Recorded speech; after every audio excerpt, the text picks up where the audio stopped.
The Harlem Hellfighters was a regiment of New York National Guardsmen in the First World War.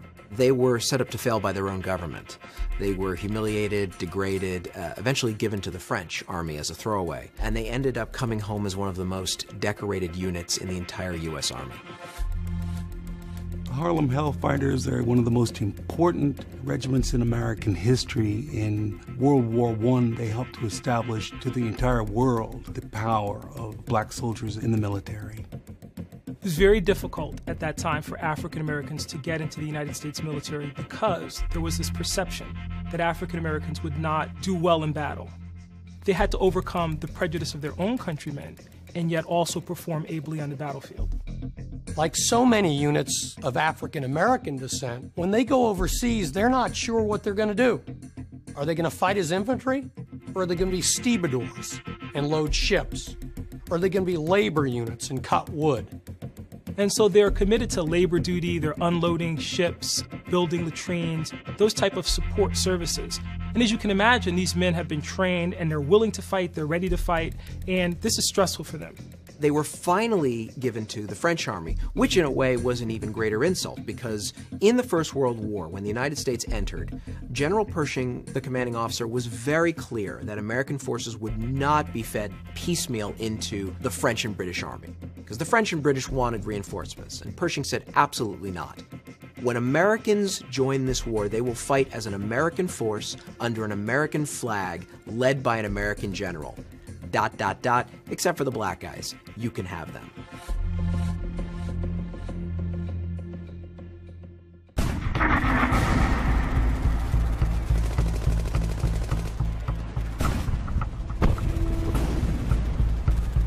Henry Johnson is perhaps one of the most remarkable black military heroes in U.S. history.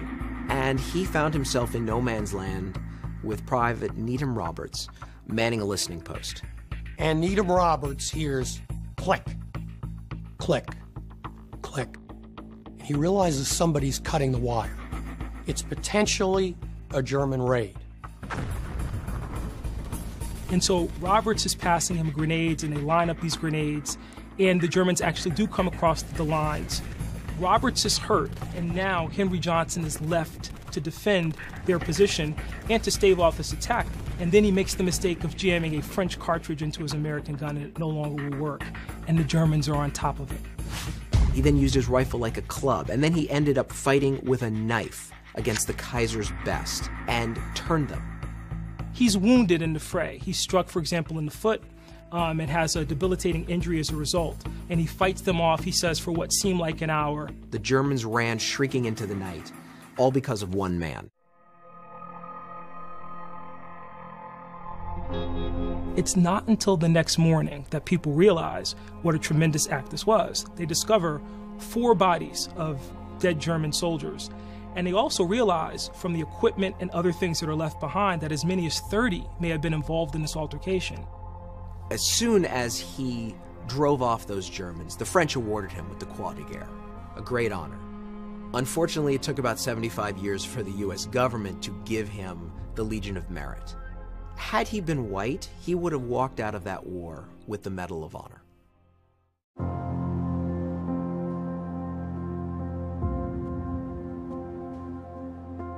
What was so shocking to me when I began to research the story of the Hellfighters was that after they had performed so magnificently in combat, the United States government actually sent a memorandum to the French government, essentially implementing Jim Crow, essentially saying, don't give them some notion that they are equals because we don't want them taking that notion back to the United States and demanding equality. When he come back to the United States, he's not awarded the Purple Heart. There's no notation in his military record of his injury. And so he winds up not being able to work because of this injury. He doesn't get any kind of assistance from the army or from the government as a result. And he ends up dying in 1929 penniless. So it again shows the paradox. Here's this great story of valor and of courage on the part of this soldier. And ultimately, he comes back to a nation that doesn't honor that sacrifice. We tend to think we all know American history so well, but the story of the Harlem Hellfighters should be one of the first stories told. It wasn't about killing other people, it was about being Americans and serving their country well. That was the inclination of the Harlem Hellfighters. When you are African American in 1917, democracy is armor. Democracy is a weapon. And to fight for a war to make the world safe for democracy was something more than just some ethereal crusade for the Hellfighters. It had concrete results. They were fighting for the rights to be a citizen of the country that they were born in.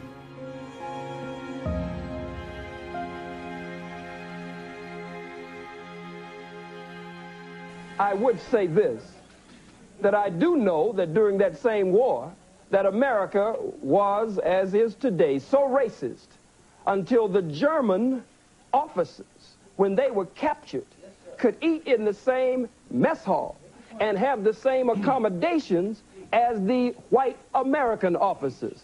But the black troops were segregated, couldn't come into that mess hall unless they were scrubbing the floors and washing dishes. So it was a white man honoring another white man, though one was American and one was German, and they were supposed to be enemies. There was still a tie that was able to bind the two together. Beautiful. I can't believe exactly what I'm hearing. We went to war in World War II to fight for the freedom of speech. We didn't fight for freedom of speech of hatred. Many of our members, I'm the National Commander of Jewish War Veterans, and over 50,000 of our men died fighting for your right to free speech here now. I don't understand how you come out with such hatred. Phil, excuse me, Phil. Yes. Mr. Muhammad. Sir. You make me sick to my stomach with that. Because at the same time that you were fighting, you were not fighting for the freedom and independence of black people. Soldiers, black soldiers in segregated companies lost their lives on foreign soil there, but would have to come back and fight just to get a bite to eat and not have to go to the toilet on the side of the road somewhere in the bushes. So you're nothing but hypocrites, and you won't pull that small-time stuff over on me. I just wanted to share something with you. Sean King, who writes for the New York Daily News and who I follow on Twitter, and if you don't follow Sean King on Twitter, do so. Sean King is brilliant. And he writes regularly for the New York Daily News. And he wrote this piece called Why I'll Never Stand Again for the Star-Spangled Banner. And I just want to share 3 paragraphs from Sean's piece about this. He says, first off, the song, he's talking about the Star-Spangled Banner. He says, first off, the song, which was originally written as a poem, didn't become our national anthem until 1931, which was 117 years after Francis Scott Key wrote it. Most of us have no true idea what in the hell we've been hearing or singing all these years. But as it turns out, Key's full poem actually has a 3rd stanza, which few of us have ever heard. In it, he openly celebrates the murder of slaves. Yes, really. It goes like this. No refuge could save the hireling and slave from the terror of flight or the gloom of the grave, and the Star-Spangled Banner in triumph doth wave o'er the land of the free and the home of the brave. And then Sean King goes on to explain what that means. He says, well, it's always been known that the song was written during American slavery, and that when those words about this nation being the land of the free didn't apply to the millions who had been held in bondage, few of us had any idea that the song itself was rooted in the celebration of slavery and the murder of Africans in America who were being hired by the British military to give them strength, not only in the War of 1812, but in the Battle of Fort McHenry in 1814. These black men were called the Corps of Colonial Marines, and they served valiantly for the British military, and Francis Scott Key despised them. He was glad to see them experience terror and death in war, to the point that he wrote a poem about it, and that poem is now our national anthem. While I fundamentally reject the notion that anyone who owned other human beings was either good, moral, or decent, Francis Scott Key left absolutely no doubt that he was a stone-cold bigot. He came from generations of plantation-owning bigots. See, I don't call them plantations anymore. I call them concentration camps. But anyhow, they got wealthy off of it. Key, as District Attorney of Washington, fought for slavery and against abolitionists every chance he got. Even when Africans in D.C. were injured or murdered, Francis Scott Key stood strong against justice for them. He openly spoke racist words against Africans in America. He said that they were, quote, a distinct and inferior race of people which all experience proves to be the greatest evil that afflicts a community, end quote. This is in the context of Colin Kaepernick's refusal to stand for the Star-Spangled Banner. Shaun King nails it, as Shaun King so often does. And it's just a brilliant piece. Check it out. The British, yeah, well, I don't have time to go into the whole backstory. But anyhow, we'll be back right after the break. You're listening to the Thom Hartmann Program. Call 202-808-9925. The article, by the way, is in the New York Daily News. It's titled King, Why I'll Never Stand Again for the Star-Spangled Banner by Shaun King, S-H-A-U-N-K-I-N-G.